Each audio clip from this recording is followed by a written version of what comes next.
예수의 김민 사도 요한 신부라고 합니다. 저는 지난 시간에 이어서 오늘도 프란치스코 교황님을 추모하는 시간으로 저희들 또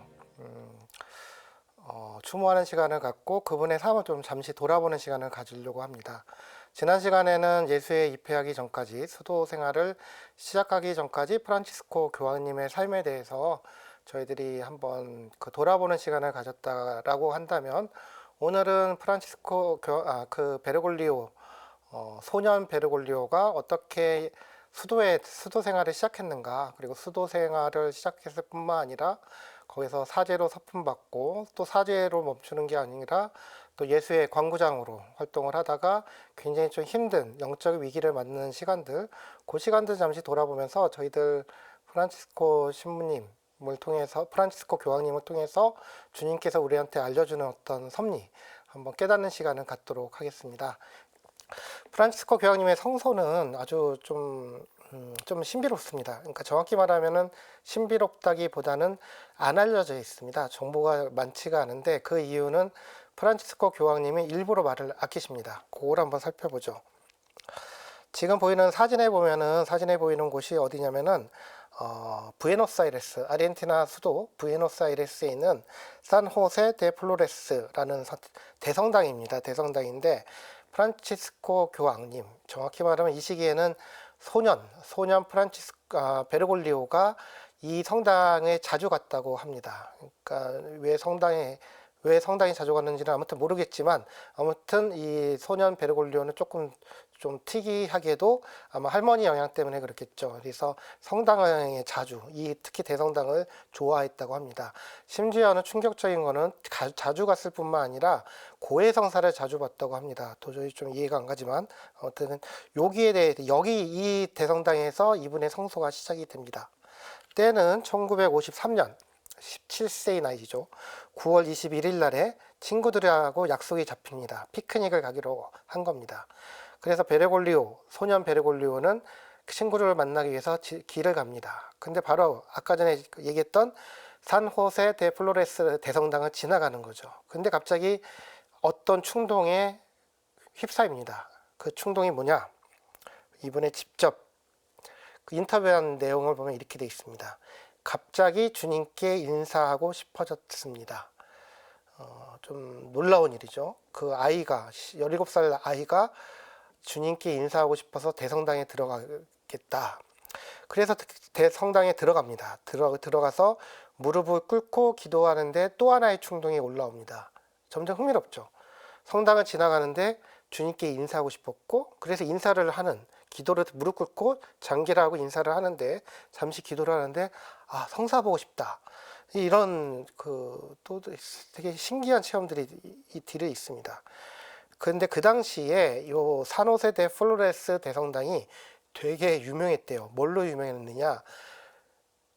고해성사를 잘 보기로 유명했답니다. 일단 신부님들이 고해성사를 볼 때 굉장히 잘 경청을 했다라고 해요. 그래서 이분들은 그 교황님 표현으로 얘기하면, 당시 산호세 데 플로레스의 신부님들은 경청의 대가이면서 고해성사의 대가들이었다 얘기를 합니다. 굉장히 특별한 표현이죠.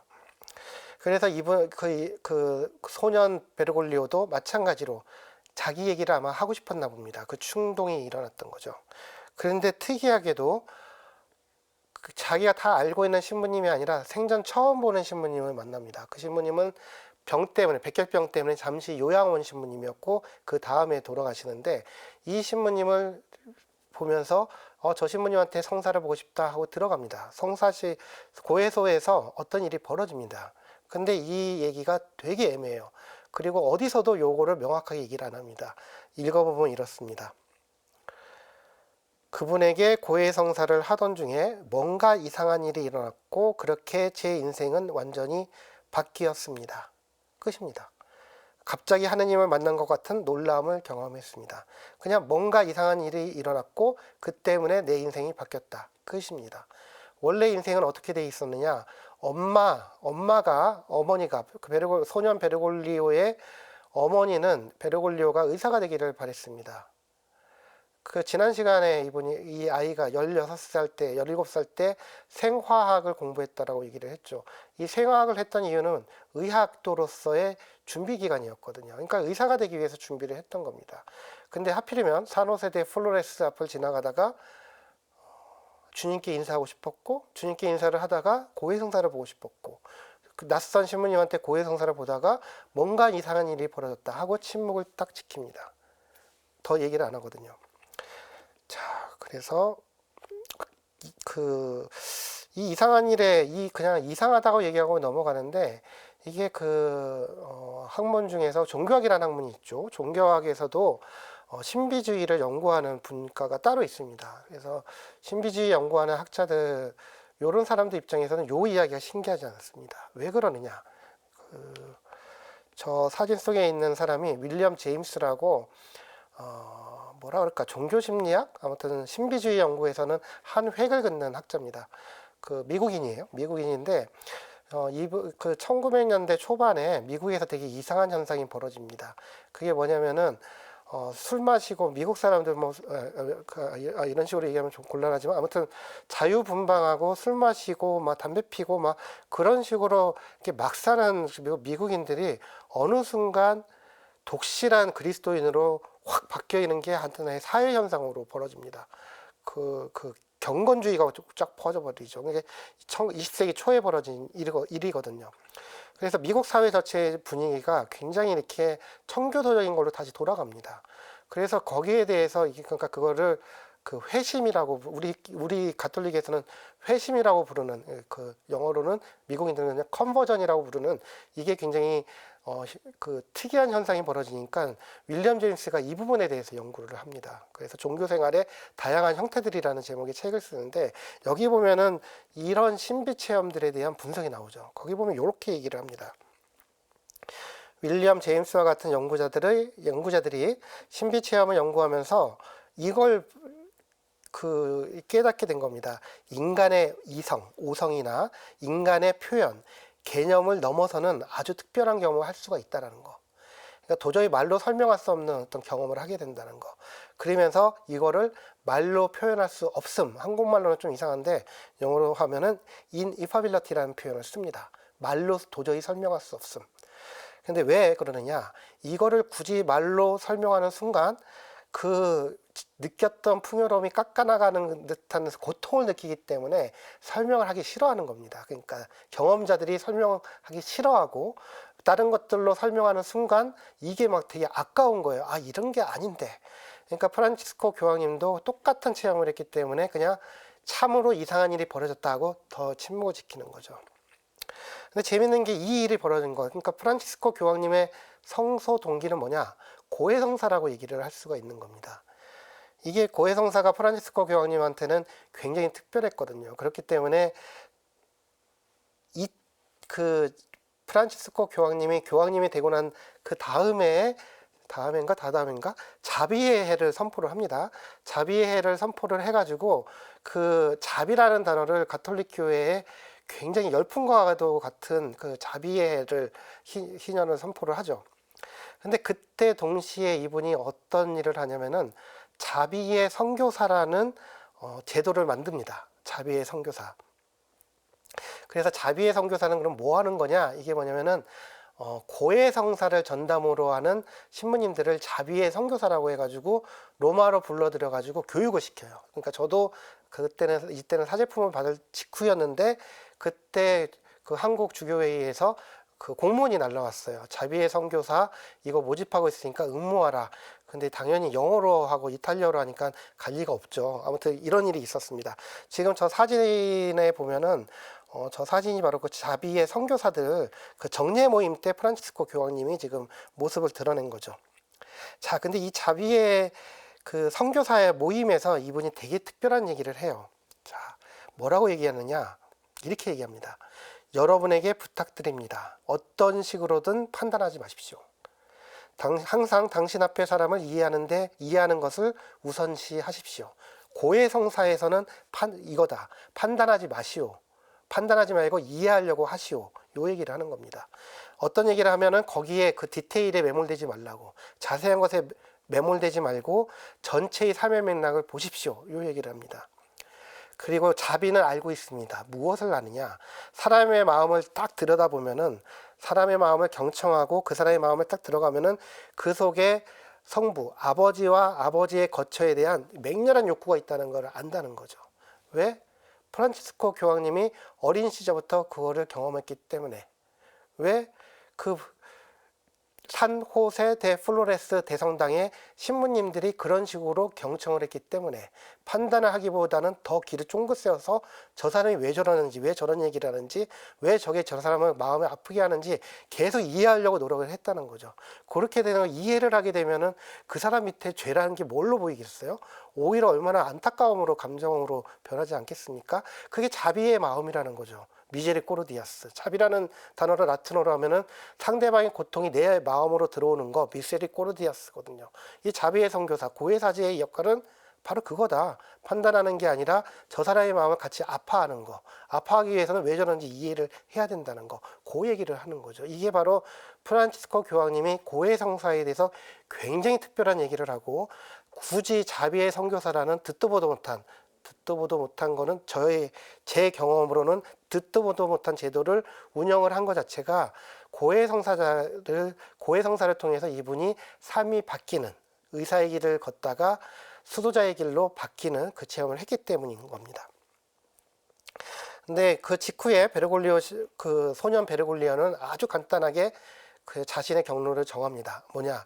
나 예수에 들어가겠다. 그 이유가 뭐냐면은, 예수회가 뭘로 유명하느냐? 첫 번째는 선교로 유명합니다. 지금도 저희들은 선교를 많이 합니다. 두 번째가 뭐냐면은, 그거는 저로서는 좀 이해가 안 가는데, 엄격한 규율로 유명했대요. 그러니까 그 당시에는 되게 엄격했다고 합니다. 그러니까 선교, 왜냐하면 베르골리오라는 사람이 이탈리아 출신이잖아요. 이탈리아 출신이고, 그래 아르헨티나에 와가지고 이민자로서 살았기 때문에 마찬가지로 선교, 다시 말하면 다른 사람, 문화가 다른 사람들을 그리스도교로 복음화시키는 거에 대해서 관심이 되게 컸던 거죠. 그 다음에 약간 성품이 되게 엄격했거든요. 베르골리오 완벽주의자고 되게 꼼꼼하고 막 그랬던 사람이다 보니까, 나 한번 엄격한 규율을 가겠다, 규율로 살아보겠다, 이렇게 해가지고 이분이 수도에 들어가게 됩니다. 이분이 서품을 받은 거는 1969년입니다. 12월 13일이고 33세 나이로 서품을 받습니다. 상당히 늦은 나이에 서품을 받은 거죠. 근데 예수의 양성이 보통 10년 정도 걸리거든요. 근데 이 당시에는 더 길었던 것 같아요.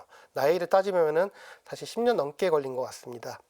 또 39년, 33세 나이에 베르골리오 그 신부님은 서품을 받습니다. 서품을 받고 난 직후에 가족 사진을 보면 이렇게 돼 있죠. 여기 보면은 이렇게 로만 칼라를 하신 분이 베르골리오 신부님, 가운데 있는 분이 베르골리오 신부님이시고, 그 밑에 가운데 아랫줄에 가운데 있는 분이 지난번에 말씀드렸던 오늘날의 베르골리오 신부님의 신앙을 형성했던 신앙의 어머니라고 부를 수 있는 할머니, 그 로사 할머니가 됩니다. 다행인 건 뭐냐면은 아버지는 서품을 받기 전에 돌아가십니다. 1959년에 심장마비로 3차례 겪고 돌아가시죠. 근데 다행히도 베르골리오 신부님의 신앙의 뿌리인 로사 베르골리오 할머니는 손자의 서품식을 볼 수 있는 은총을 받습니다. 사실은 이분이 건강이 좋지가 않아가지고 당신이 베르골리오 그 손자의 서품식을 보지 못할 거라고 믿었대요. 그래서 이분이 미리 그냥 선물을 하나 준비를 하고 그 다음에 편지를 씁니다. 그 선물이 뭐였느냐? 사제가 병자성사를 할 때 쓰는 그 성유하고 뭐 이런 것들이 들어가 있는 세트가 있거든요. 그 병자성사 세트가 있는데, 물론 이게 약간 뭐 이런데 정식으로 하면은 되게 이렇게 뭐 유리병으로 이렇게 금박도 돼 있고 하는데, 저는 물론 다이소 걸 쓰지만 아무튼 제대로 되는 거는 조금 이렇게 예쁘게 돼 있죠. 근데 이거를 이렇게 준비를 한 다음에 그 다음에 편지를 쓰는데, 편지 이렇게 아름다운 얘기를 합니다. 구세주 그리스도를 축성받은 너희 손으로 잡고 가장 심오한 사도직을, 그러니까 제가 말이 너무 빠른데 구세주 그리스도를 축성받은 너희 손으로 잡고, 무슨 말이냐면은 축성받은 손으로 성체를 이렇게 거양을 하잖아요. 그러니까 구세주 그리스도를 네가 그렇게 축성받은 손으로 잡고 가장 심오한 사도직을 위한 긴 여정이 열리게 되는 이 기쁜 날, 그러니까 서품 받는 날, 물질적 가치는 적지만 영적으로는 엄청난 가치를 지닌 이 소박한 선물을 너에게 보낸다. 이거는 미리 쓴 겁니다. 또 죽을까 봐. 근데 다행히도 이거를 그 할머니가 직접 손자한테 그 병자성사용 그 병하고 편지를 주는 거죠. 되게 아름다운 얘기입니다. 이게 그 33세에 이 프란치스코 그 베르골리오 이 양반이 사제 신부님이 됐잖아요. 그런데 이분이 신부가 된 지 3년 아니고 6년, 신부가 된 직후에 쿠데타가 벌어집니다. 정확히 말하면 이렇습니다. 1976년 3월 24일 이 아르헨티나에서는 최대의 그 상처, 우리한테는 뭐 5.18, 12.12 이게 우리한테는 굉장히 큰 상처라고 한다면은 아르헨티나 사람들한테는 76년 3월 24일이 굉장히 큰 상처입니다. 왜? 호르헤 라파엘 비델라 장군이라는 사람이 군사 쿠데타를 일으킵니다. 물론 이전에도 쿠데타가 굉장히 많이 있었긴 했지만은 이 비델라 정부의 쿠데타가 되게 중요한 이유가 뭐냐면은 76년서부터 83년까지 굉장히 장기간 지속이 돼요.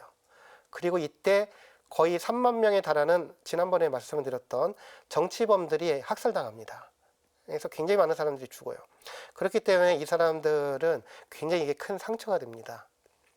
그래서 왜 이 쿠데타가 벌어졌을까? 이거는 미국 탓이 큽니다. 일단 아르헨티나 쪽에서 그 좌익 세력, 좌익 게릴라들이 준동을 하고 있었고 예전에 그 페론 정부가 이거를 막는데 잘 제대로 통제를 못합니다. 그 페론이 죽고 난 다음에 그 후임자도 여전히 그걸 못하니까 제대로 대처를 못하니까 미국 쪽에서는 그 불안감이 심한 거예요. 그러니까 미국 불안감은 뭐냐면은 1960년대, 70년대 미국인들한테 가장 큰 불안감은 미국의 앞마당이라고 할 수 있는 남미가 소위 말하는 공산주의 도미노 현상이 벌어지지 않을까? 쿠바가 공산화됐듯이 이거 계속 이렇게 도미노 현상처럼 돼가지고 우리 앞마당이 빨갱이 천지가 되는 게 아니야? 이게 그 두려움이 크거든요. 그러다 보니까 미국 쪽에서는 CIA를 중심으로 해가지고 콘도르 작전이라는 형태로 이상한 짓거리를 합니다. 그게 뭐냐면은 굉장히 강경한 우파들, 특히 군부를 후원을 해가지고 정권을 잡도록 유도를 한 다음에 좌익 게릴라를 속아내는 작업을 해요. 이거를 콘도르 작전이라고 하는데 아르헨티나가 대표적으로 그런 식으로 군사 쿠데타가 벌어진 겁니다. 그래서 아르헨티나의 좌파의 준동에 불안감을 느낀 미국이 군부에 신호를 주는 겁니다. 너네들 쿠데타를 해도 돼. 우리가 용인을 해줄게. 그렇게 해가지고 그 대신 너네들은 좌파들과 협상하려고 하지 말고 무조건 척결해야 돼. 이렇게 얘기를 합니다. 자, 그래서 군사 쿠데타가 벌어졌는데 운 나쁘게도 그 당시에 베르골리오 신부님은 무엇을 하고 있었느냐? 하필이면 36세. 아까 전에 33세에 서품을 받았잖아요. 서품 받은 다음에 딱 3년 뒤에 광구장으로 선출이 됩니다. 너무 빠르죠. 너무 빠르게 광구장이 예수의 아르헨티나 광구장으로 그 임명이 됩니다. 지금 저 사진은 앞에 있는 젊은 신부님이 바로 36살의 베르골리오 광구장입니다. 이 광구장이 광구장으로서의 선출을 된 다음에 임명을 냈대. 저기 아르헨티나 쪽에서는 특이하게도 저 뒤에 계시는 분 베드로 아르페 총장님이 직접 오셔가지고 미사 주례를 하시죠. 그러니까 베르골리오 프란치스코 교황님이 굉장히 존경했던 베드로 아르페 신부님이 같이 찍힌 굉장히 드문 사진입니다. 자, 이게 여기서는 약간 조금 방향을 바꿔가지고 당시 예수회가 어떤 상황이었는가? 아르헨티나 예수회뿐만 아니라 전체적으로 예수회 상황을 보면은 굉장히 시끌벅적했습니다. 굉장히 시끌벅적했는데 그거를 설명을 좀 드릴 수밖에 없는데 지금 사진에 보이는 분은 베드로 아르페 신부님이시죠. 예수회 그 당시 총장 신부님이셨고 제가 개인적으로 되게 좋아하는 분이신데 당시 예수회 총장이었던 베드로 아르페 신부님은 일단 2차 바티칸 공의회가 교회에 2개의 화두를 던졌단 말입니다. 정확히 말하면 3개지만 일단 하나는 빼고 제일 많이 널리 알려진 거 2개를 던지는 겁니다. 화두를 2개를 던지는데 그게 뭐냐면 첫 번째는 뭐냐면은 세상이 바뀌었다. 그래서 교회의 창문을 열고 새 바람을 불러일으키자. 아주나멘토 이거를 그러니까 우리가 새수를 담은 새 부대를 만들어야 된다. 첫 번째 화두입니다. 어떻게 하면 이게 새로운 시대의 증표를 읽고 새롭게 우리를 갱신할 것인가. 두 번째는 뭐냐면은 흐스멍이라고 부르는데 원천으로 돌아가는 것. 다시 말하면은 우리 수도회라는 것은 NGO가 아니잖아요. NGO가 아니라 그거는 어떤 특별한 정신이 있는 거죠. 그 정신을 우리가 뭐라고 부르느냐? 창립자의 정신 또는 카리스마라고 부르는 겁니다. 그런데 이 카리스마라는 게 어느 순간 잊혀지고 있는 거예요. 그냥 관성대로 조직이 그 수도회가 NGO처럼 돌아가는 겁니다. 그렇게 하면 안 된다. 원래 우리가 그 수도회를 만들었던 그 최초의 카리스마를 다시 회복해야 된다. 그런 원천으로 돌아가기. 또는 프랑스어로 흐수스망이라고 부르는데 이게 그 2차 바티칸 공회에서 그 화두를 2개를 던진 겁니다. 이 화두가 모순되죠. 하나는 시대의 흐름에 따라서 부응해야 된다 얘기하는데 또 한편으로는 원천으로 돌아가야 된다. 그러니까 앞으로 나아가는 것과 동시에 근본의 뿌리를 찾는 작업을 동시에 요구를 받습니다. 이렇게 되니까 사실 굉장히 그 긴장에 이렇게 되게 어려운 과업을 부여받게 된 겁니다. 베드로 아루페 신부님이 여기에 대해서 되게 적극적으로 응답을 하거든요. 참고로 말하면은 베드로 아루페 신부님 때 비로소 이냐시오 영신수련이 다시 옛날 이냐시오 성인이 했던 방식대로 회복이 됩니다. 그전에는 그러면 어떻게 했느냐? 그냥 모양새만 돼 있었고 프랑스나 스페인의 일부 지역에서만 영신수련을 했었고 전체적으로는 그냥 엉터리였거든요. 근데 이냐시오 성인이 그거를 회복을 시킵니다. 그리고 이냐시오 성인이 그 회원, 예수의 회원을 영어로 번역하도록 드디어 시킵니다. 그전에는 뭐냐? 번역본이 없었어요. 나중에 다시 이 얘기가 나오는데, 그러니까 그 정도로 우리가 관심이 없었던 겁니다. 그냥 학교 운영하고, 선교하고, 막 그렇게 돼 있지, 그 이냐시오 성인이 어떤 마음으로 예수회를 설립했고, 우리가 어떤 카리스마를 살고 있는지에 대해서 관심이 없었던 거죠. 이거를 다시 회복했던 사람이 베드로 아루페 신부님이거든요. 그래서 베드로 아루페 신부님의 별명은 제2의 예수의 창립자입니다. 물론 그런 사람이 한두 명이 아니긴 하지만. 자, 문제는 베드로 아루페 신부님이 샌드위치가 된 겁니다. 그게 뭐냐? 그 교회 리더십, 특히 추기경들 일부하고 예수회 보스파, 특히 스페인 예수회 쪽에서는 베드로 아루페 신부님은 빨갱이다 이렇게 생각을 합니다. 왜? 정의를, 사회정의를 강조하셨거든요. 빨갱이 아니야? 이렇게 얘기를 한 겁니다. 하지만 이렇게 반대편에서는 젊은 예수회원들이 막 이렇게 나대는 겁니다. 그러니까 뭐 예컨대 어떤 일이 많이 있었냐면은 저희 노동사제로 많이 가요. 예수의 신부님들이. 그러니까 그 1970년대에는 한국도 마찬가지였어요. 한국에서도 마찬가지로 베드로 아루페 신부님한테 영감을 받은 젊은 예수의 신부님들이 그 다음에 이렇게 노동자들 사이에 들어가거든요. 대표적인 경우가 한국에서는 정의로 신부님이라는 분이 계시죠. 정의로 신부님은 미국 신부님이신데 이분은 도시빈민 철거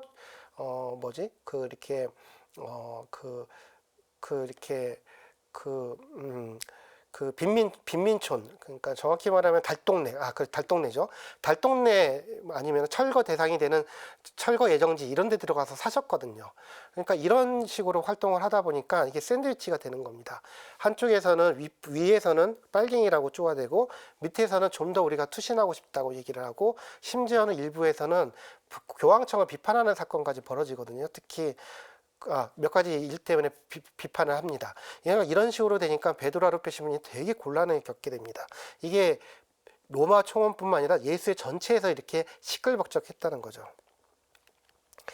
근데 젊은 광구장인 36살밖에 안 되는 젊은 광구장인 베르골리오 신부님도 마찬가지였어요. 그게 뭐냐면은 군부 입장에서는 예수회가 너무 빨갛다고 생각을 합니다. 그래서 붉은 사제라고 이름을 붙입니다. 그러니까 프리스틴 블랙 레드라고 해서 빨갱이 사제라는 거죠. 빨갱이 신부라고 욕을 하고 있고, 그 다음에 그 예수의 신부님들 중에서 빈민운동에 마치 정의로 신부님처럼 아르헨티나에서도 빈민운동에 투신한 신부님들이 계셨거든요. 뭐 대표적으로 할릭스 신부님이라는 분도 계시고 요리오 신부님도 계시고, 이런 분들 같은 경우가 아예 그냥 이렇게 그뭐 정의로 신부님처럼 빈민굴에서 가난한 사람들 사이에서 같이 삽니다.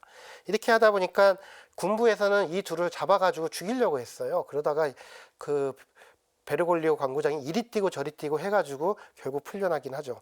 하지만 중요한 건 뭐냐면은 젊은 예수회원들이 해방신학에 엄청나게 빠져들고 있었던 겁니다.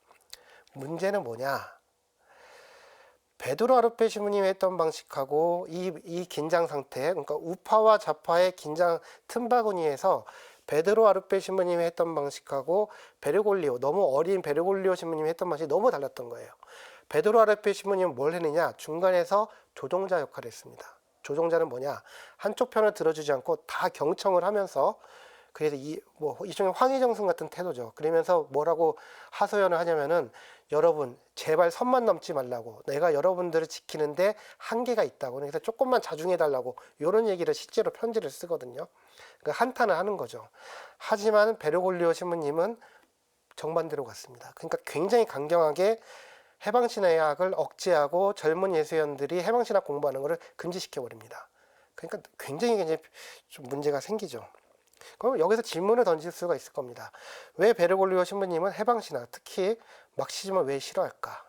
어떤 사람은 그 베르골리오 또는 프란치스코 교황이 빨갱이 아니야? 실제로 트럼프 대통령이 트위터에 빨갱이라는 얘기를 했었죠. 공산주의자라고. 그리고 지금도 미국의 일부 의원들 같은 경우는 프란치스코 교황님이 살아생전에, 돌아가시기 직전에 막시스트다, 공산주의자라 비판을 했거든요. 커뮤니스트라고. 근데 사실을 얘기하면 프란치스코 교황님은 기본적으로 막시즘을 싫어했습니다. 그 이유는 간단합니다. 유물론이기 때문에. 프란치스코 교황님은 신앙 자체가 굉장히 정통주의적인 경향이 컸고, 오히려 이렇게 그쪽에 대해서 그렇게 열린 분은 아니셨거든요. 그 당시에. 그러다 보니까 막시즘 자체를 싫어합니다. 기질적으로. 좀 더 자세히 보면 이렇습니다. 베르골리오 신부님, 프란치스코 교황님은 예수의 성소가 두 가지가 있다라고 그랬잖아요. 왜 예수에 갔는가? 첫 번째는 성교 때문에, 두 번째는 규칙이 엄격해가지고, 그러니까 거기 매료된 거거든요. 마치 해병대 가는 거랑 똑같은 거죠. 남자라면 뭐 이런 식으로 예수에 들어간 겁니다. 그러다 보니까 자기 자신한테 엄격했을 뿐만 아니라 타인에게도 똑같이 엄격을 한 겁니다. 실제로 엄청나게 엄격해가지고, 게다가 젊은 사람들의 특징이 이상주의적이잖아요. 이상주의적이고, 그리고 이렇게 규칙 같은 경우가 굉장히 칼처럼 지키려고 하다 보니까, 이게 젊은 사람이 리더십을 맡게 되니까 그런 식으로 문제가 생기게 되는 겁니다. 규칙을 어기면 무조건 제재를 해버리고 이런 식으로 되는 거죠. 근데 이때 그 재밌는 거는 프란치스코 교황님이 나중에 교황님이 되시고 난 다음에 이런 식으로 표현해요. 이 부분 되게 재밌는데, 그 애둘러서 스스로를 반성하는 얘기가 나옵니다. 한번 보죠.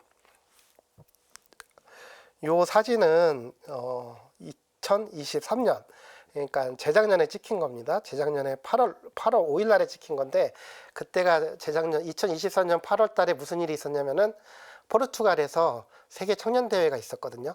그 세계 청년 대회를 방문을 하실 때 프란치스코 교황님이, 그 당시에 왜 그러셨는지 모르겠지만 예수의 공동체를 방문했습니다.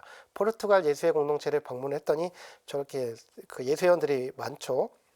저기서 이렇게 질의응답 시간을 봤습니다. 질의응답 시간을 봤는데, 그 약간 그 미국 쪽에서 좀 난리가 났던 질문이 하나 나와요. 그게 뭐냐면은 이런 질문을 합니다. 어떤 수사님이, 신부님이 아니라 수사님이, 내가 안식년으로 미국에 1년 동안 가 있었는데, 미국의 어떤 그룹, 어떤 주교님하고 어떤 신부님들 보니까 교황님 굉장히 욕하더라. 나 되게 좀 충격받았다. 그런 얘기를 딱 하니까 교황님이 듣더니, 그 미국 가톨릭교회 일부는 상당히 반동적인 부분이 있죠. 요 얘기를 딱 하거든요. 그것 때문에 미국 언론이 프란치스코 교황님이 미국 가톨릭을 반동적이라고 비판했다 해가지고 막 쌩 난리가 나는데, 사실은 그 얘기를 하려는 건 아니고, 프란치스코 교황님이 말이 그렇게 시작을 하면서 다른 얘기를 하는 겁니다. 그게 뭐냐면은, 그분의 요즘만 얘기하면은 그런 태도가 있긴 하다. 그러니까 일부 교회에서는 그런 나를 비판할 수 있고 변화를 시킨다고 비판할 수 있는데, 프란치스코 교황님의 기본적인 생각은 지난번에 말했던가 레랭의 빈센트 성인의 이야기를 되게 좋아한단 말입니다. 레랭의 빈센트가 무슨 얘기를 했느냐, 그 식물과도 같다라는 얘기를 하거든요. 신앙이나 교리라는 것은 이게 뿌리를 내려가지고 이게 자라가지고 이렇게 사람이 성장하듯 어린이에서부터 어른이 되듯이 신앙도 그렇게 변화할 수밖에 없다. 그런 요지 얘기를 하면서 그 변화를 거부하면 안 된다. 그런 얘기를 합니다. 그런 얘기를 하면서 이런 얘기를 격가지로 하는데 이게 자기 자신을 에둘러서 비판한 겁니다. 에피톰이라는 게 있어요. 이 에피톰이라는 단어는 쉽게 말하면 요약본이라는 겁니다. 근데 이 프란치스코 교황님이 에피톰이라는 게 있어 라고 얘기할 때는 뭐냐면은 예수의 회원을 레도프치킨가 이전 광고장 총장 신부님이 되게 매뉴얼로 조그맣게 압축한 게 있습니다. 그러니까 그 당시에 저희들은 회원을 처음부터 끝까지 다 보거든요. 근데 그 당시에는 번역도 안 돼 있고 라틴어로 돼 있으니까 어떤 총장 신부님이 중요한 것만 요약을 해가지고 그것만 광고장들한테 가르친 거예요. 그거를 요약본, 에피톰이라고 부르거든요. 그 에피톰은 이렇게 대답을 해요. 이렇게 탁 얘기해서 요즘 젊은 예수회원들은 에피톰이라고 들어봤어? 그러니까 안 들어봤는데요. 그랬더니 그렇지, 내가 그럴 줄 알았어 하면서 에피톰은 회원과 규범에서 발췌해서 섞어놓은 문서야. 뭐 이런 얘기를 하는 겁니다. 레도초프스키 총장이죠. 그러니까 베드로 아루페 신부님이 이전 총장입니다. 레도초프스키 총장은 그 시대의 사람이었고 아주 이렇게 규율이 되게 잘 질서 정연한 사람이었지 이렇게 얘기하는데 사실 레도초프스키 총장님은 누구랑 똑같냐? 베르골리오 광부장이랑 똑같은 스타일이거든요. 그러니까 그 시대의 사람이었고 매도 질서 정연한 스스로를 비판을 하는 겁니다. 그분은 이렇게 말씀했지. 내가 다 요약을 해놓았으니 예수인들은 자신이 해야 할 모든 것을 분명히 알 수 있을 거예요. 그러니까 뭐 내가 다 요약했으니까 이 에피톰, 이 매뉴얼만 보면 돼. 이렇게 딱 얘기를 한 겁니다. 그래서 그 레도초프스키 총장님이 이 초판을 아주 절친한 친구인 분도에 베네딕토의 그 원장님한테 보냈대요. 했더니 원장님이 답장을 이렇게 쓴 겁니다. 당신이 이것으로 예수를 죽여놨군요. 이렇게 답장을 한 겁니다. 이게 그런 식으로 카리스마를 요약한다는 건 말이 안 된다는 얘기를 하는 거죠. 그래서 되게 재미있는 표현을 해요. 다른 말로 하자면 예수의, 그러니까 영어로 하면 Society of Jesus거든요. 근데 이 Society of Jesus, 예수회가 아니라 에피톰의 Society of the Epitom이라는 회가 만들어진 거다. 이게 무슨 예수회냐. 예수회는 뭐냐면은 예수님의 관상 기도를 통해 영신스러운 통해서 만난 예수님의 삶을 그대로 살기를 바라는 사람들의 모임인데 관상 기도는 사라지고 에피톰이라는 규칙서만 남아가지고 이렇게 하면 이건 이게 뭐야? 그 바리사이들의 율법학자들은 똑같은 거 아니야? 요 얘기를 하는 거죠. 이게 제가 수련원 시절에 경험했던 예수회였습니다. 요 고백을 하는 겁니다. 내가 수련원 때 그렇게 했기 때문에 내가 광무장이 돼서도 그렇게 한 격이 된 거죠. 예전에 무슨 스승님도 계셨고 했지만 그들이 가르쳤던 건 뭐냐? 화석화된 예수회라는 겁니다. 예를 들면 지난번에 했던 대로 얘기하면은 그 로사 할머니, 베르골리오 신부님의 할머니가 살아있는 신앙을 가르쳤다고 한다면 이런 식으로 규범화되고 규칙서로 만들어진 수도의 영성이란 건 화석화된 영성이 된다는 거 얘기를 하는 겁니다. 당신이 광구장 때 했던 방식이죠. 자, 그래서 당시 30대 후반인 베르골리오 신부님은 굉장히 미숙한 건 맞습니다. 하지만 이게 더 문제가 되는데 그냥 미숙하기만 하면은 그냥 우리 광고장 잘못 뽑았네 이렇게 하면 되는데 문제는 이 양반이 되게 카리스마가 있었고 말을 되게 잘하셨어요. 지금도 우리 프란치스코 교황님은 그 표현을 보면 기가 막히단 말입니다. 어떻게 저런 얘기를 표현을 할까 할 정도로 그 당시부터 그러다 보니까 인기가 되게 많았어요. 근데 문제는 뭐냐면은 이 양반이 인기가 많고 사람들이 젊은 예술가들도 좋아하고 하는데 문제는 자기랑 생각이 다른 사람들을 그대로 그냥 조진 거죠. 그냥 막 이렇게 질책을 하고 그러면 제재를 한 겁니다. 그러니까 그 당시에 살았던 예수회원들의 표현에 따르면 당시 아르헨티나 예수회는 두 개로 쪼개져 버렸다. 요 얘기를 합니다. 저 사진의 가운데 있는 분이 프란치스코 베르골리오 광구장 신부님입니다. 그리고 베르골리오 광구장 신부님 그 옆에 보면은 한쪽 옆에는 안경 쓰신 분이 계시고 다른 옆에는 얼굴이 허연 분이 계시잖아요. 이 얼굴이 허연 분의 이름이 스윈넨 신부님입니다. 이분은 벨기에 예수의 신부님이신데 특이하게 아르헨티나에서 소속으로 활동을 하셨어요. 이 베르골리오 광구장의 측근이었습니다. 친구였고 그 베르골리오 광구장이 임기가 끝난 다음에 누가 물려받느냐, 바로 옆에 있는 안드레스 스윈렌 신부님이 그 후임자가 됩니다. 근데 이분이 후임자가 된 다음에 베르골리오 신부님을 뭐 외국으로 보낸다. 보통 예수회에서 광구장 끝나면은 외국으로 많이 나가거든요. 그렇게 했으면 참 좋았을 텐데, 이분이 베르골리오 신부님을 워낙 좋아하고 그분이 카리스마 있고 비전이 확실하다 보니까 이분을 막시모 콜레지오, 다시 말하면 신학원, 그 예수회에서 신학 과정을 겪는 신학원장으로 임명을 해버린 겁니다. 근데 신학원장이 되고 난 다음에 이 양반이 약간 무리수를 둬요. 뭐냐면은 해방신학을 아예 금지시켜 버립니다. 정확히 말하면은 젊은 예수회원들, 양성기에 있는 예수회원들이 해방신학 공부를 못하게 시켜요. 이거는 안 된다고. 그 다음에 교수들 중에서 해방신학을 가르치는 선생들을 딴 쪽으로 넘겨버립니다. 그리고 학생들을 연합기에 있는 수사들을 엄청나게 닥달을 해요. 그러니까 한 예수연이 그 당시 베르골리오 신부님이 신학원장 시절을 이렇게 회상을 합니다. 자유시간이 거의 없었습니다.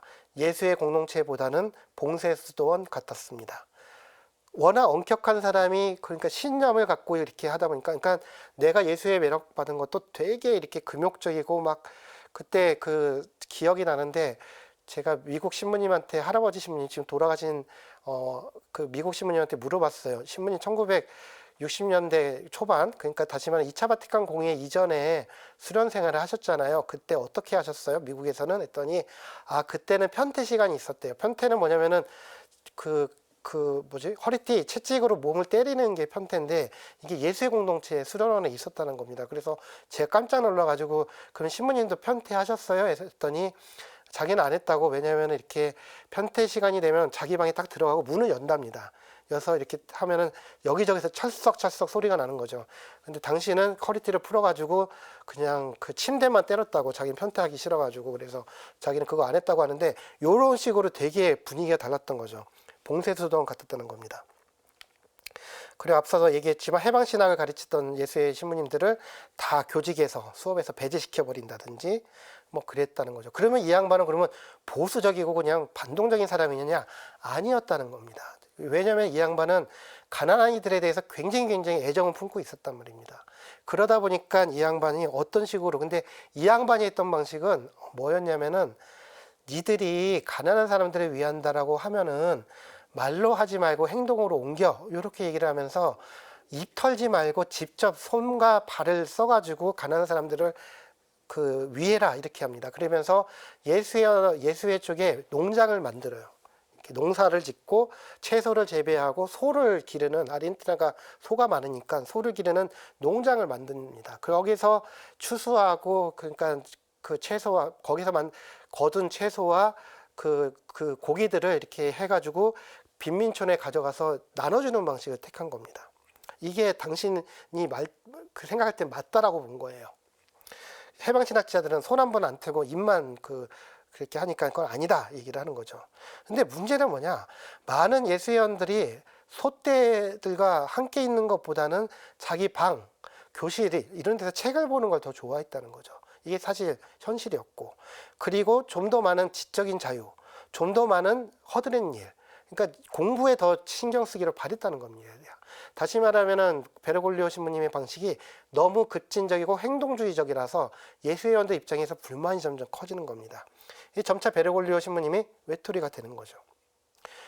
그런데 하지만 베르골리오 신부님이 워낙 카리스마 있고 비전이 명확하다 보니까 되게 지지했대요. 그러다 보니까 아까 전에 얘기했듯이 예수에게 두 개 아르헨티나 광구가 쪼개진 거죠. 그래서 그러니까 당시에 회생했던 한 예수회원 말에 따르면 반 베르골리오파가 60%, 친 베르골리오파가 40% 정도다. 이걸 어떻게 산정했는지 모르겠는데 그런 얘기가 그 기록을 보게 됩니다. 쉽게 말하면 베르골리오 신부님 본인이 자기가 원하지 않게 아르헨티나 예수의 가우디오가 됐다는 겁니다. 이 가우디오가 이게 라틴 아메리카, 남미에서 쓰는 스페인어인데, 물론 스페인에서도 조금 쓰긴 하죠. 가우디오는 쉽게 말하면 우리식으로 얘기하면 우두머리예요, 우두머리. 그러니까 보스입니다, 보스. 그러니까 조직이 있으면은 그 보스가 이렇게 인맥. 그러니까 그 베르골리오 신부님이 보스가 돼가지고 요거 똘마니들 이렇게 하듯이 너무 좋아가지고 이렇게 하는 이런 식으로 이렇게 돼버린 거죠. 이렇게 되다 보니까 예수회 쪽에서 선택을 합니다. 유배 사건이 벌어지는 거죠. 코르도바 유배. 요거를 보면은 자, 프란치스코 일단 시간이 또 시계를 가장 최근으로 돌려가지고 2013년이죠. 2013년에 프란치스코 교황님이 선출된 직후에 어느 프리랜서 기자가 이게 프란치스코 교황님이 남미 사람이잖아요. 최초로 남미 사람이 교황이 됐지. 그 다음에 그 프로파일을 딱 봤더니 영미 쪽이 아니고 유럽 쪽이 아니다 보니까 프로파일이 거의 없는 거예요. 그냥 남미 주교회의 이렇게 프레지던트 의장이었고, 그 다음에 아프레시다 문헌 썼던 사람이고, 이 정도밖에 없으니까, 뭔가 기사를 써야 될 거 아닙니까? 지금 레오 14세 교황님에 대해서 여기저기서 기사가 외국에서 나오기 시작하고 있잖아요. 이런 식으로 막 그 프리랜서 기자들이 연구를 하는 거예요. 조사를 하는 거죠. 조사를 하는데 이상한 사실을 발견합니다. 그게 뭐냐? 교황청하고 예수회 쪽에서 프란치스코 교황님, 베르골리오 신부님이 예수회 출신이기도 하고 하니까 그 교황청, 그 다음에 예수회, 그 다음에 부에노스아이레스 교구청에서 그 보도자료를 배포를 합니다. 그 인간 베르글리오 그는 누구인가 이런 식으로 이렇게 프로파일을 쭉 하죠. 이거는 기본 중에 기본입니다. 그래서 딱 봤더니 희한하게 1990년서부터 1992년 동안 3년 동안의 시간이 공백이 생긴 겁니다. 지금 이상하잖아요. 그러니까 그 전에 한번 딱 보죠. 이 양반 그 서품 받은 지 딱 3년 만에 광구장 됐단 말입니다. 광구장 되고 난 다음에 딱 봤더니 그 다음에 또 6년 동안 막시모 콜레히오 그러니까 다시 말하면은 신학원장. 이거 되게 영예로운 그 소임이거든요. 이런 식으로 쭉 하다가 갑자기 1990년서부터 92년까지는 아무런 소임도 없고 코르도바라는 코딱지만한 동네에 피정집에 가 있어요. 이거 되게 이상하잖아요. 그 다음에는 봤더니 다시 보좌주교로 부에노스아이레스 보좌주교로 이렇게 되고, 그 다음에 대주교 되고, 그 다음에 추기경 되고, 그 다음에 교황으로 갔고. 그러니까 이게 뭔가 끝내주는 이렇게 화려한 이렇게 프로필 중에 가운데가 딱 비어버린 겁니다.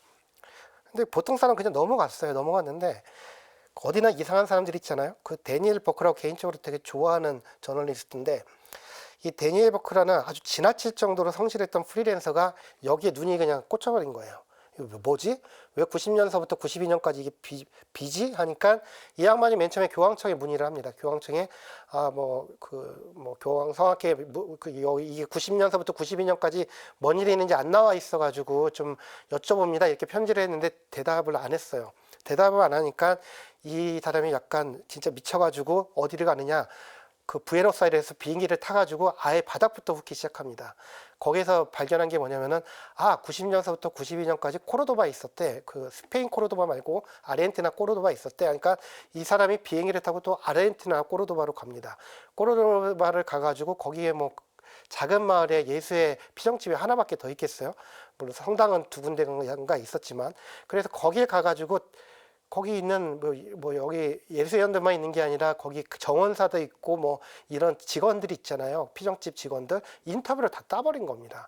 그러면서 이렇게 밝혀지기 시작한 거죠. 그가 밝혀낸 사실은 조금 충격적이었어요. 1990년서부터 92년까지 베르골리오 신부님은 사제직 중에서 오직 고해 성사만 할 수 있었습니다. 무슨 말이냐? 그러니까 저도 신부인데. 우리가 칠성사가 있다라고 얘기를 하잖아요. 칠성사가 있는데 이거는 칠성사 중에서 두 개는 우리가 못합니다. 신부들은 예를 들면 신품, 제가 성사 형태로 누군가를 사제품으로 못하죠. 큰일 나죠. 그 다음에 견진도 이거는 주교님만 할 수 있단 말이죠. 근데 나머지 5개, 성체라든지 고해라든지 병자라든지 혼인이라든지 이런 것들은 제가 할 수가 있단 말입니다. 근데 할 수가 있는데 할 수 있는 이유는 제가 신부라서 그런 게 아닙니다. 정확히 엄밀히 말하면 제가 신부로서 주교의 그 권한을 위임받았기 때문에 제가 하는 거거든요. 그래서 이렇게 보면은 그 위임장이 있습니다. 그 위임장에 보면은 할 수 있다라고 적히는 건데 그것만 할 수가 있는 겁니다. 근데 베르골리오 신부님이 꼬르도바로 갔을 때 위임받은 권한이 5개, 보통 대부분의 경우는 5개를 다 줘요. 뭐 성체성사라든지 뭐 고해성사라든지 뭐 병자, 혼인 뭐 이런 식으로 하는데, 문제는 뭐냐면 프란치스코 교황님은 딱 하나만 허락을 받습니다. 고해성사. 다시 말하면 무슨 말이냐, 미사를 못 드려요. 혼자서는 미사를 할 수가 있죠, 신부니까. 성품 성사를 받았으니까. 하지만 신자들하고 하는 거는 주교님 위임을 못 받았기 때문에 못 하는 겁니다. 그러면 혼자 방에서 미사를 하거나 아니면 성당에 가면은 그냥 사제복을 못 입고 그냥 일반 옷을 입고 신자석이 있었어야 됐어요. 되게 모욕적인 거죠. 사실 이 얘기는 뭐냐, 예수에서 너 나가, 이 얘기를 하는 겁니다. 그냥 가시오. 이걸 우리가 면직이라고 부르는 게 사실 이거거든요. 그러니까 면직당한 겁니다. 한국식으로 얘기하면 나가란 얘기죠. 이걸 밝혀낸 거예요. 밝혀내고, 그리고 꼬르도바에 있는 예수의 피정집 5번 방, 지금 사진에 보면은, 저 사진에 보면은 그 어떤 방 하나에 프란치스코 교황님 사진이 붙어 있죠. 그러니까 저기에 혼자 계셨던 겁니다. 그래서 이분이 계속 했던 데는 딱 가셨던 곳은 딱 4군데였대요. 첫 번째는 자기 방, 두 번째는 고해소, 이렇게 땡땡땡 울리면 고해소 가셨고, 세 번째로는 성당에 맨날 가서 기도했고, 네 번째는 식당, 밥 먹으러 식당 갔다, 그 얘기를 합니다. 지금 이 사진이 보면, 이 사진이 바로 그 5번 방입니다. 5번 방. 그 당시에 이렇게 유배를 보낸 거예요. 그래서 이 시기를 그 일반인 보통 언론에서는 코르도바 유배 사건, 프란치스코 교황님의 코르도바 유배라고 부릅니다. 그 다음에 아까 전에 소개했던 데니엘 버크라는 사람, 이걸 처음 밝혔던 이분은 교황의 어두운 밤이라고 부르죠. 자, 그곳에서 증언에 따르면 베르골리오 신부님은 철저하게 침묵 속에 있었대요. 그러니까 대화를 안 했답니다. 예수회원들하고. 그러니까 TV를 봐도 대답도 안 하고 그냥 이렇게 TV를 보시고 항상 침묵을 했대요. 그러니까 그 밑바닥에 뭐가 있었을까? 그러니까 이건 제 생각이지만 광구장까지 하시고 신학원장까지 했는데 이런 식으로 나가라고 이렇게 부추김, 이렇게 등을 떠밀리는 데에 대한 수치심, 그리고 분노, 분명히 처음엔 그게 있었을 것 같습니다. 그러니까 이렇게 데니엘 버크는 이렇게 표현을 해요. 50대 나이에 접어든 베르골리오는 자신이 동료들에게 버림받았다고 느꼈다. 실제로 그는 이때를 거대한 내적 위기의 때, 거대한 내적 위기의 때라고 불렀다고 합니다. 이게 아마 할머니 영성이 신앙, 할머니 영성, 할머니 신앙이 없었으면 진짜 나가도 이상하지 않았죠. 근데 분명한 거는 이 시기는 베르골리오 신부님한테 단순한 우울증에 시달리거나 배신감을 곱씹는 시기가 아니었던 건 분명합니다. 그래서 이분을 옆에서 계속 지켜봤던 정원사가 있었어요. 그 정원사가 데니엘 버크라는 미국 기자한테 했던 얘기가 이겁니다. 정말 베르골리오 신부님은 성인처럼 맨날 기도했다고. 심지어는 제가 여기에는 안 옮겼는데 성당에 할머니들보다 더 먼저 갔다고. 그러니까 이렇게 한국이나 아르헨티나나 새벽 미사 하는 곳에 제일 먼저 가신 분들이, 한국도 그렇지만 아르헨티나도 마찬가지로 신부님들이 아니라 할머니들이 제일 먼저 갔던 겁니다. 그런데 그런 분들보다 먼저 그 베르골리오 신부님은 늘 먼저 가셨다. 그러니까 뭐냐면은 너무 막 속상해, 막 화가 나, 막 어떻게 이럴 수가 있지, 이런 화병이 아니라 이걸 삭히면서 계속 기도를 통해 가지고 뭔가 작업을 했던 겁니다. 사진 속에 있는 분은 한국에서는 유명하지 않는데 세계적으로 되게 유명한 학자입니다. 스칸노네 신부님이라고. 이분은 정확히 말하면은 테올로지카 뿌에블로라고 그 프란치스코 교황님이 속해 있는 신학적인 그 이론이 있습니다. 그 아르헨티나 민중신학이라고 예전에 잠깐 말씀드렸던, 그건 한국의 민중신학하고 완전히 종류가 달라요. 그 아르헨티나 민중신학의 되게 유명한 신학자입니다. 스카노네 신부님. 이분이 그 베르골리오 신부님이 되게 좋아했고 사실 굉장히 친했던 친구입니다. 이분이 이렇게 얘기를 해요. 베르골리오에게 신학적인 영향을 매우 크게 끼치고 개인적으로 친한 후안 카를로스 스카노네 신부님은 알아차렸다고 합니다. 내가 그의 얼굴을 보았을 때 나는 그가 영적인 정화, 어두운 밤을 보내고 있다는 사실을 알아볼 수 있었습니다. 자, 아까 전에 그거를 되게 집요하게 파고들었던 그 데니엘 버크 그 기자, 프리랜서 기자분은 이거를 그의 코르도바 유배 시기를 교황의 어두운 밤이라고 부릅니다. 저는 굉장히 적절하다고 생각을 하죠. 그래서 뭐라고 얘기하냐면 그 프란치스코 교황님이 경험했던 그 시간은 예레미야 예언자가 경험했던 그 시간과 똑같았다. 그 얘기를 합니다. 예레미야 예언자는 어떤 예언자죠? 바빌로니아 유배 직전에 세상에 대해서 계속 부르짖었던 거잖아요. 회개하라고. 근데 아무도 그 사람 말을 듣지 않았고 그런 상태에서 바빌로니아 유배 사건이 벌어지고 그 예루살렘 신전은 파괴되고 그래서 그 바빌론 강가에서 쓸쓸하게 눈물을 흘리면서 침묵으로 빠져드는 바로 그 시기를 겪었다고 얘기를 하는데 실제로 그 프란치스코 교황님이 이 시기 드물게 수녀님들 대상으로 8일 피정을 한 적이 있었는데 그때 사용했던 텍스트가 예레미야 예언서였다고 합니다. 실제로 당신과 동일시시켰던 것 같습니다. 자, 정리를 하면 이렇게 얘기를 할 수 있을 것 같습니다. 이 시기를 뭐라고 부를 수 있을까? 이거는 아마 까칠하고 똑똑하지만 되게 카리스마 강하고 성격이 강한 베르골리오 신부님을 우리가 아는 바로 프란치스코 교황님으로 준비시키는 시기였다라고 우리가 말을 할 수 있을 겁니다. 실제로 부에노스아이레스 대주교 시절, 그러니까 예수회에서 나가기 직전에 부에노스아이레스 보좌주교로 불림받았고 그 다음에 대주교까지 올라갔는데 이 시절에 어떤 독재자를 만났대요. 권좌에서 쫓겨난 독재자를 만난 자리에서 이런 말을 했다고 합니다. 뭐라고 얘기했느냐? 당신도 유배 생활을 해봐야 됩니다. 당신이 유배 생활을 끝나고 돌아갈 때에는 더 자비롭고 친절한 사람이 될 것이며 당신의 국민들을 더 잘 섬기게 될 것입니다. 상당히 함축적인 얘기죠. 이게 대주교 시절에 했던 얘기인데 요 얘기는 뭐냐면은 이렇게 정리를 할 수 있을 겁니다. 지난 꼬르도바 시절, 그러니까 되게 미성숙하지만 의욕은 되게 넘치고 이상주의적이었고 그렇기 때문에 많은 사람들한테 상처를 주고 본인도 깊게 상처를 받았던 그 코르도바 유배 시기에 대해서 본인이 이해하는 하느님의 섭리를 고백하는 말이면서 그 당시에는 꿈도 못 꿨겠죠. 당신이 교황이 되리라고. 하지만 교황이 됐을 때 그 교황님이 어떤 교황이 되는지, 무슨 어떤 교황이 됐습니까? 좀 더 친절하고 자비롭고 하느님 당신의 신자들을 더 사랑하는 목자가 됐잖아요. 거기에 대한 자기 실현적인 예언이 되었다라고 저희들이 정리를 할 수 있을 것 같습니다.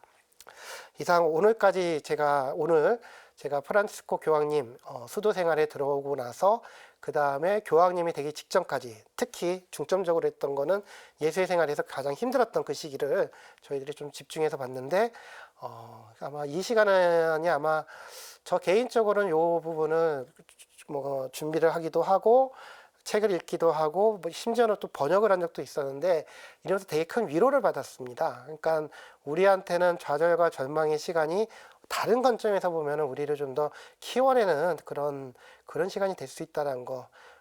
웃지 않는 주교였던 베르골리오 주교님이 항상 웃음이 해프다 싶어 한 프란치스코 교황님으로 거듭나는 시기, 아마 꼬르도바의 그 3년 동안의 어두운 밤의 시기가 아니었으면 그런 시기도 없지 않을까 그 생각을 하게 됩니다. 그런 점에서 우리가 볼 수 있는 것은 희망이라는 거죠. 우리도 마찬가지로 지금 힘들고 어려운 이 시기가 어떻게 보면 우리를 좀 더 나은 사람으로 오늘의 오늘보다 좀 더 나은 내가 될 수 있도록 단련시키는 시기가 될 수 있다라는 그 희망 우리도 함께 좀 가져야 되지 않을까 싶습니다. 아무튼 긴 시간 시청해 주셔서 감사합니다. 그러면 다음에 뵙도록 하겠습니다.